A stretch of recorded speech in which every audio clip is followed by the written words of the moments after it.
Olá, eu sou o pastor Ricardo Moraes e sou professor da Sala de Casais da Igreja Presbiteriana da Senhor Jardim. Nós estamos na segunda parte da lição, o primeiro casal, o pecado complicou tudo. O nosso texto base está em Gênesis capítulo 3, do versículo 17 até o 19, que diz assim: E Adão disse: Visto que atendeste à voz de tua mulher e comeste da árvore que eu te ordenara não comesse, maldita é a terra, por tua causa, em fadigas obterás dela o sustento durante os dias de tua vida. Ela produzirá também cardos e abrolhos, e tu comerás a erva do campo. No suor do teu rosto comerás o teu pão, até que tornes a terra, pois dela foste formado. Porque tu és pó e ao pó tornarás. Vamos fazer uma oração?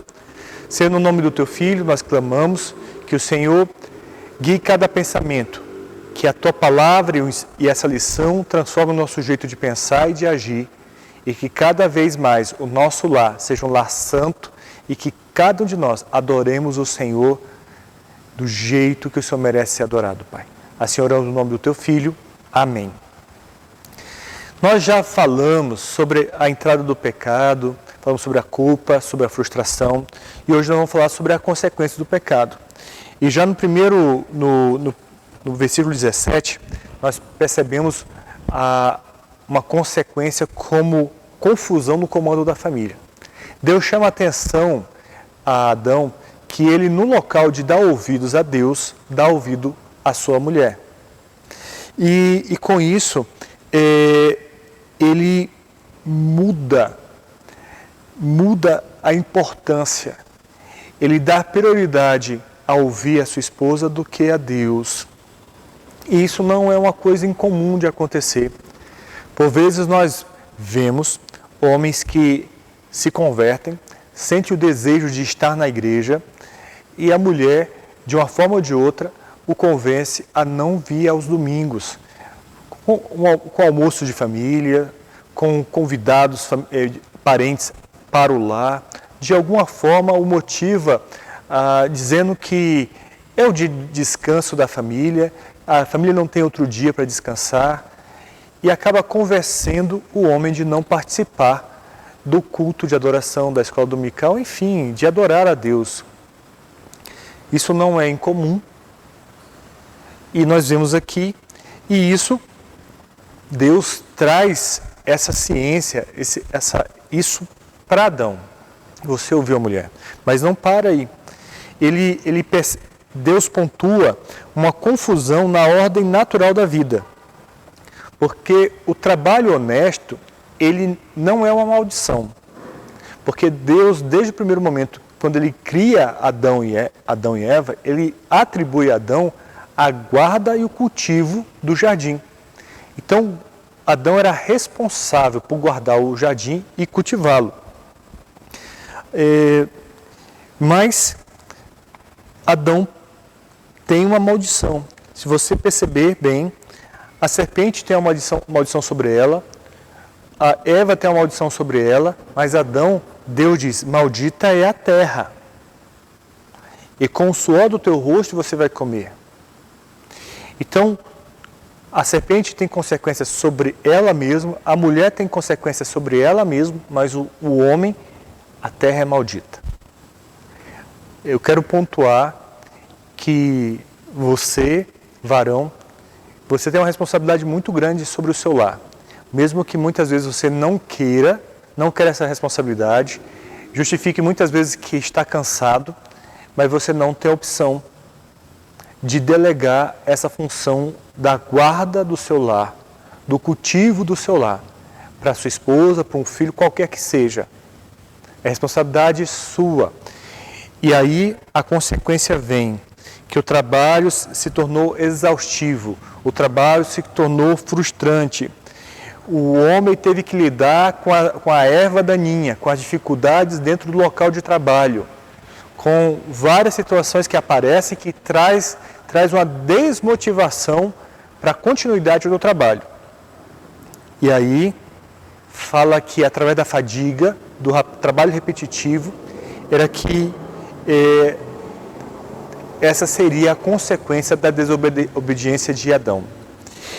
E Adão é confrontado com a sua miséria, pois ele teria que lidar com a terra, trabalhando naquele chão duro, cheio de ervas que prejudicavam o cultivo, mas não só isso, ele traria à memória dele que ele foi feito daquele pó e ao pó voltaria.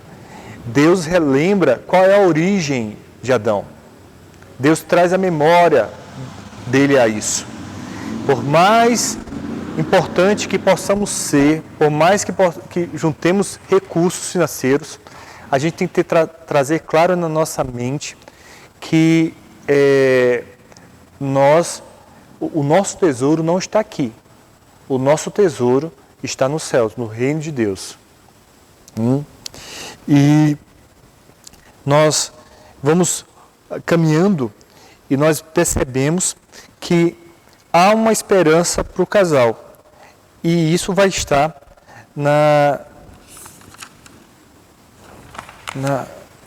Eu preciso cortar agora, Vai precisar editar, ok?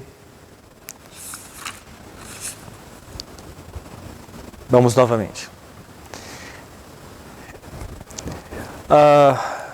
Eu preciso também falar sobre a consequência que houve para a mulher. No versículo 16 vai dizer o seguinte: e a mulher disse: multiplicarei sobremodo os sofrimentos da tua gravidez. Em meio de dores darás à luz filhos, e o teu desejo será para o teu marido, e ele te governará. Gente, deixa eu deixar claro desde o primeiro momento que Deus não tinha dores e a partir daquele momento o parto começou a ter dor. Não. Deus diz que vai multiplicar, vai aumentar a dor. Ok? Se você que está me ouvindo é mulher e você deu à luz através do parto normal, você sabe a dor que é, eu não imagino, né? Dizem que ainda bem que os homens ficam gripados e sentem todo aquele mal-estar para poder ter ideia do que é uma dor do parto normal. Né? Por isso que o homem fica tão abatido para ele poder ter uma ideia, né? Porque o parto normal é uma leve sensação comparado a uma gripe de um homem. Né? Os homens que estão me ouvindo sabem do que eu estou dizendo. Mas vamos voltar para cá. Então, Deus multiplica as dores. A dor do parto em si, o parto antes do pecado tinha dor, mas ele multiplica. Mas não só isso, vem também o conflito com o esposo, porque o versículo vai dizer que o desejo dela será para o marido. Alguns estudiosos dizem que essa palavra para, ela pode ser substituída por contra. O teu desejo será contrário ao seu marido. Você se levantará contra. Pois Eva deixou de se submeter a Deus. Isso vai estar relatado lá em Efésios, capítulo 5, versículo 22, que a mulher se sujeita a Deus. A sujeição a Deus é o segredo de todas as coisas. Da estabilidade do lar é a sujeição a Deus. A pessoa que adora a Deus, o lar é um lar melhor. Mas aqui a maldição é que a partir daquele momento o desejo dela seria contra o seu marido. E aí gera um conflito dentro do lar. Mas há uma esperança para o casal. E isso vai estar marcado em Gênesis capítulo 3, versículo 15. Né? Vai estar do versículo 20 ao 21 também. Então, Gênesis 3, 15 vai dizer o seguinte: porém, inimizade entre ti e a mulher, entre a tua descendência e o seu descendente. E este te ferirás a cabeça e tu ferirás o calcanhar. Gente, eu preciso ler mais o versículo 20 e 21. E deu o homem o nome de Eva à sua mulher, por ser mãe de todos os seres humanos. Fez o Senhor Deus vestimentas de pele para Adão, e a sua mulher se vestiu. Em Romanos 5:20, Romanos 5:20, vai dizer o seguinte: 5:20. Sobreveio a lei para que avultuasse a ofensa, mas onde abundou o pecado, superabundou a graça.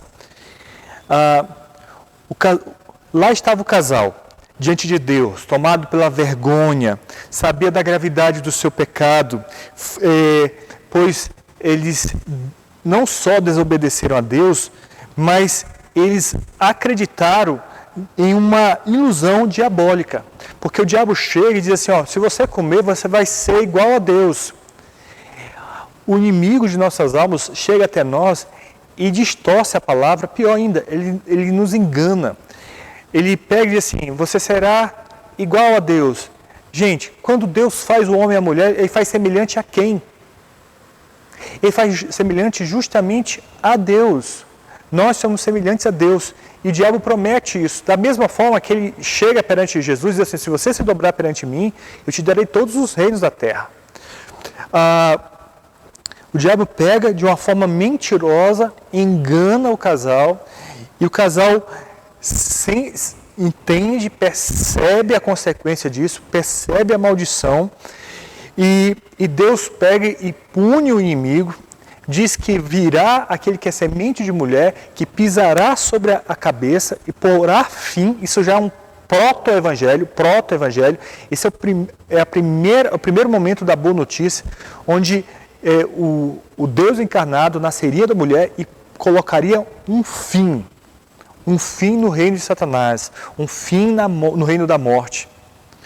E então Deus promete isso, e aí gera uma esperança. Adão e Eva pecaram, perceberam a sua nudez, colheram folhas, cobriram a sua nudez, mas Deus providencia algo que Adão e Eva fizeram algo para cobrir uma situação, um momento, uma coisa superficial. Deus provê algo que vai ser duradouro. Por vezes nós somos tentados a isso, a tentar fazer algo semelhante. Deus fez algo perfeito e nós pegamos e distorcemos aquilo e tentamos fazer algo passageiro, um prazer passageiro, uma satisfação passageira, mas que só gera frustração e culpa. Deus providenciou para nós algo permanente, duradouro, e isso em todas as coisas, na área sexual, na física, na emocional. Deus preparou algo realmente consistente. E Deus providencia para mim e para você aquele que ia substituir o nosso castigo. O castigo, a morte. Jesus morre a nossa morte para que tenhamos vida nele. E assim, Deus, através dessa promessa, enche o coração de Adão e Eva de esperança e dando-lhes um início, joga luz sobre aquilo que aconteceria no futuro, onde Jesus viria e colocaria fim naquela situação. Mas era necessário crer. Como eu e você, muitas vezes vivemos uma situação caótica por várias escolhas na nossa vida, e é engraçado que nós podemos fazer boas escolhas para que o nosso casamento fosse bem, e às vezes nós fazemos escolhas satisfazendo o nosso ego, gerando morte dentro dos nossos lares, brigas, discórdias, facção, enfim. Deus providenciou algo muito melhor para nós, muito mais duradouro. Deus deseja que os nossos lares sejam restaurados, e só Cristo presente é que pode acontecer isso. E eu quero concluir dizendo o seguinte: não se iluda. Assim como uma voz do inimigo entrou no primeiro casal, Adão e Eva, hoje acontece na vida de muitos casais. Gente, 54% dos casais que têm entre 1 a 4 anos de casados se divorciaram nos últimos tempos. Nós devemos estar atentos para nós não sermos confundidos e nem sermos desviados da voz de Deus através da fala do inimigo de nossas almas. Nós precisamos confiar em Deus. Tudo aquilo que causa ansiedade e preocupação nos nossos corações, nós depositarmos aos pés do Senhor.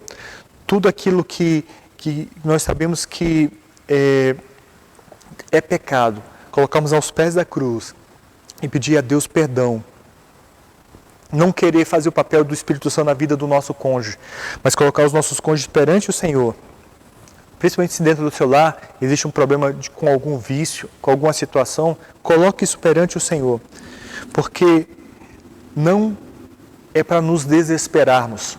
Porque Deus, através da sua graça real, Ele tem solução.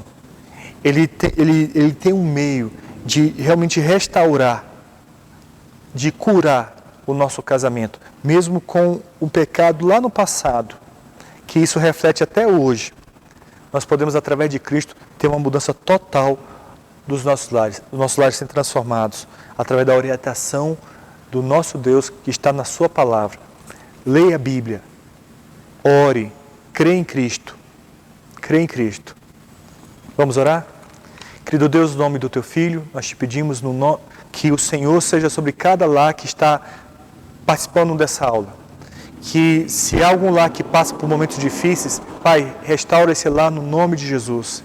Pai, eu clamo no nome de Jesus, restaura esse lar que participa dessa lição. Eu não sei como está, mas o Senhor sabe. Então, traz transformação e aquilo que precisa ser melhorado, melhora. Aqueles que são perseverantes, continua multiplicando a esperança nesses corações, porque um dia chegará o fim dos dias maus. Se continuarmos semeando boa semente, logo chegará a boa colheita. Nós assim oramos no nome de Jesus. Amém. Que Deus te abençoe.